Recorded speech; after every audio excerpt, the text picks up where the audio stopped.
And whose team is this? Is this your team? Or is this your daddy's team? Thanks for listening to the Dad Mode Podcast, Common Sense Parenting in a Politically Correct World. Here's your host, Andy Carlson.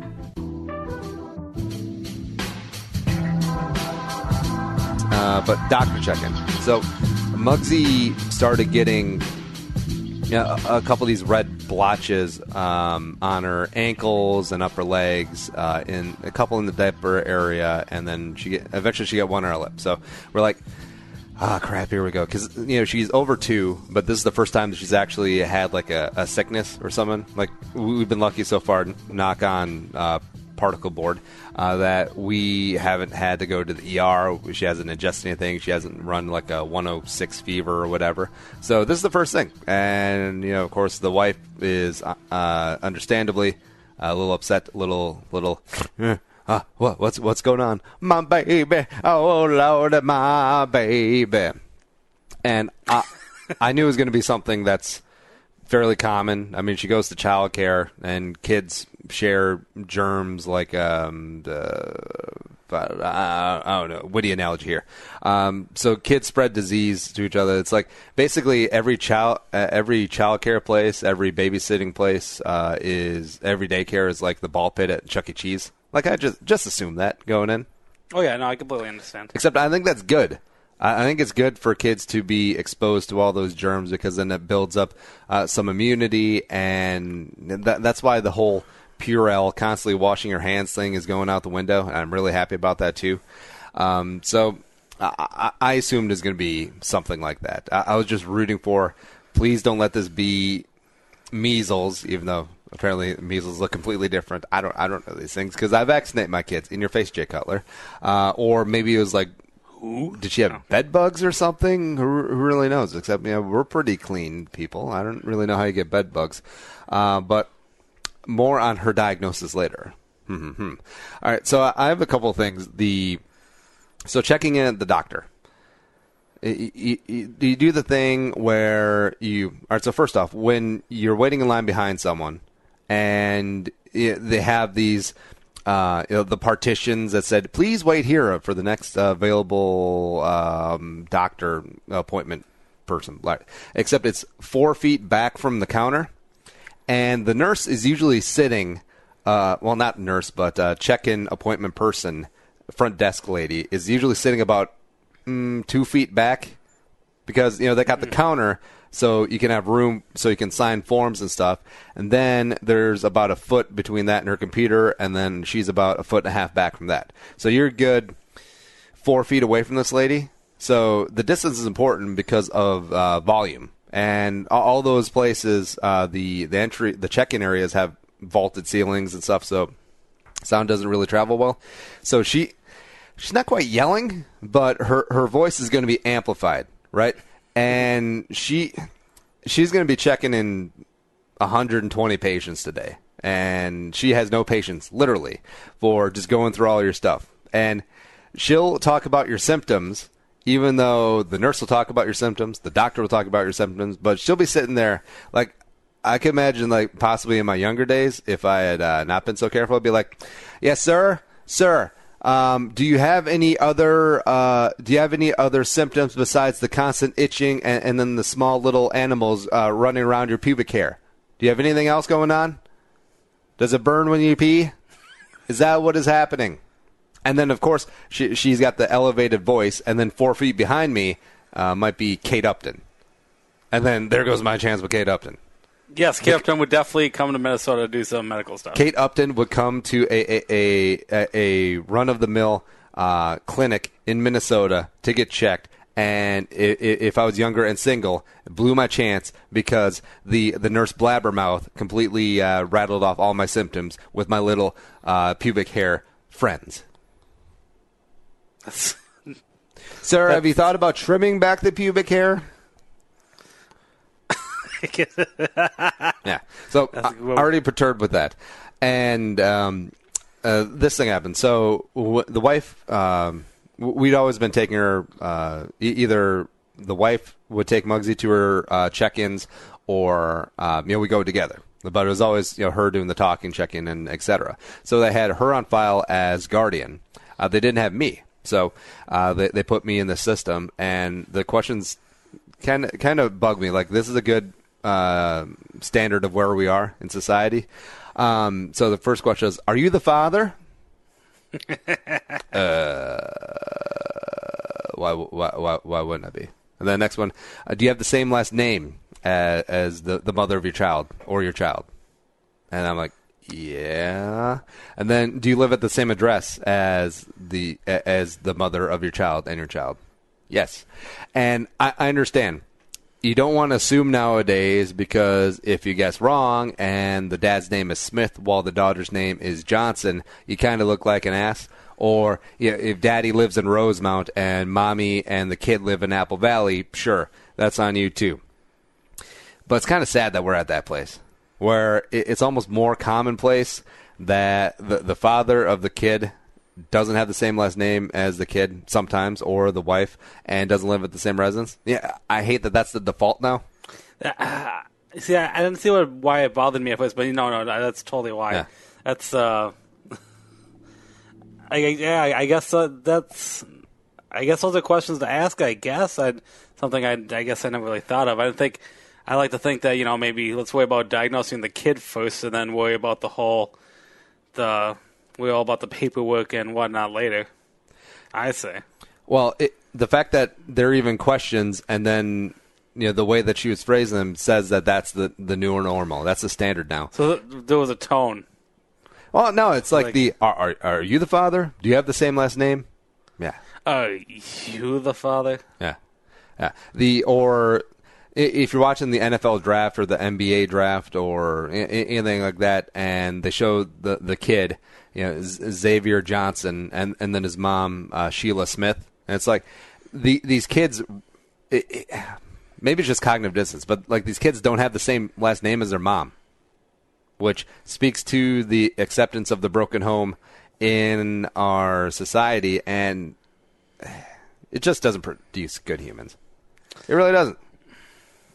And I know it's new age stuff is like single moms can do anything. Single dads can do anything. It helps to have two. I don't know.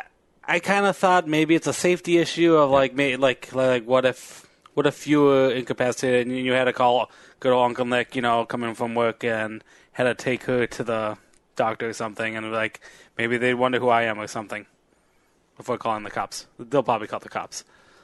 I would prefer they call the cops. Thank you. Yeah. And then, all right, so keep going on this process, past the societal issues about the broken home. So the shoes, every time you go to the doctor, they weigh you and then they measure your height.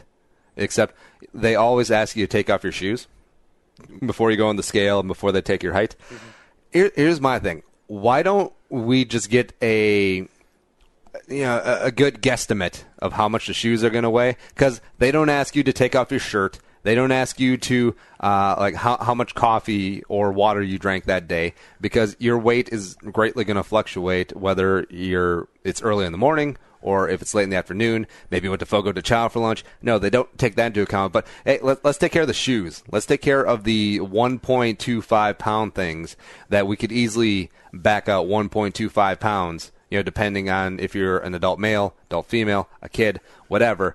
But let's just have these people who are probably sick, probably while you're going to the doctor, take off your shoes, and of course you're just putting your bare feet on that carpet that they laid down when they built the clinic, and that carpet's going to stay there for 30 years. They probably don't shampoo that thing ever. So you're walking around where all the sick people walk in their bare feet, and then you're stepping on the scale where all the sick people put their feet on the stainless steel thing. And why? What's the point? Why do you even care about my weight? My weight shifts throughout the day. I could weigh in at 204 in the morning, and then by the end of the night, especially if we have barbecue, I could weigh in at honestly like 217. So how important is my weight to you at this specific point in time?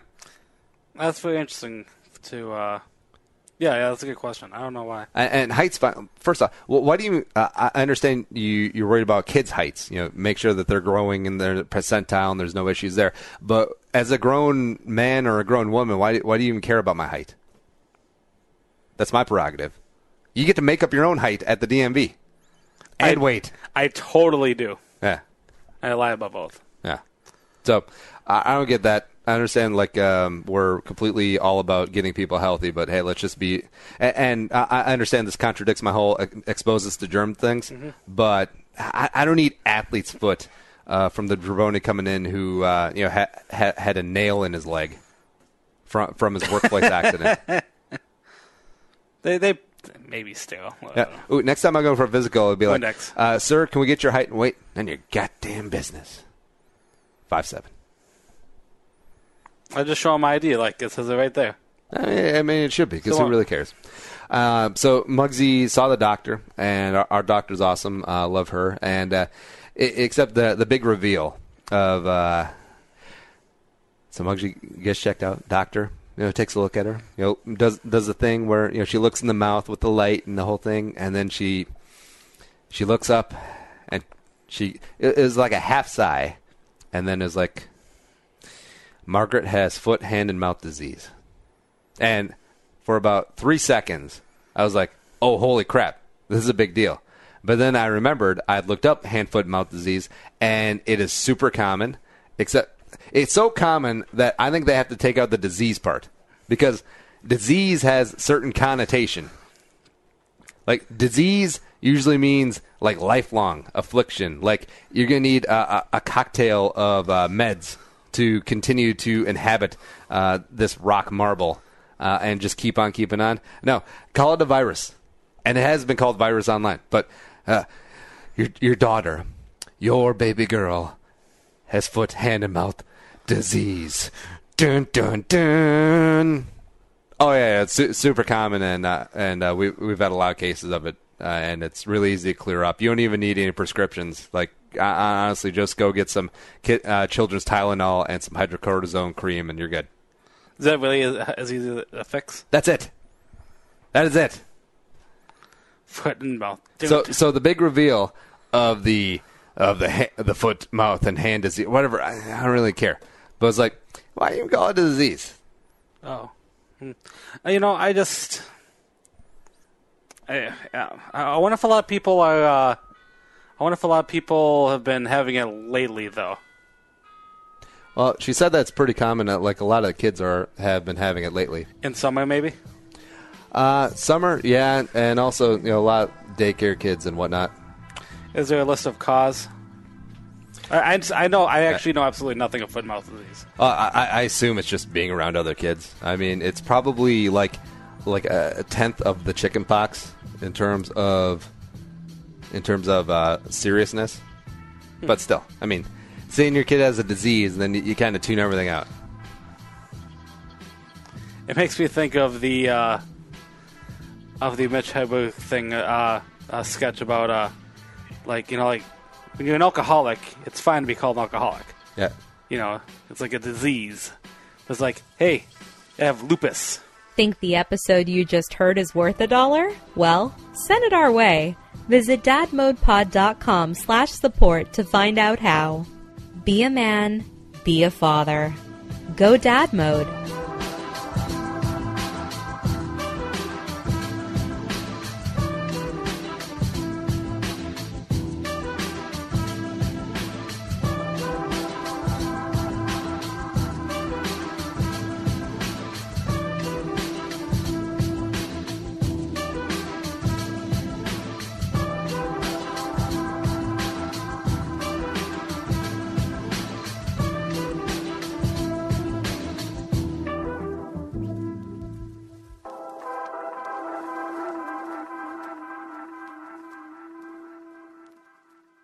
The music is created and produced by Deeb. To hear more of his tracks, visit soundcloud.com/Deeb.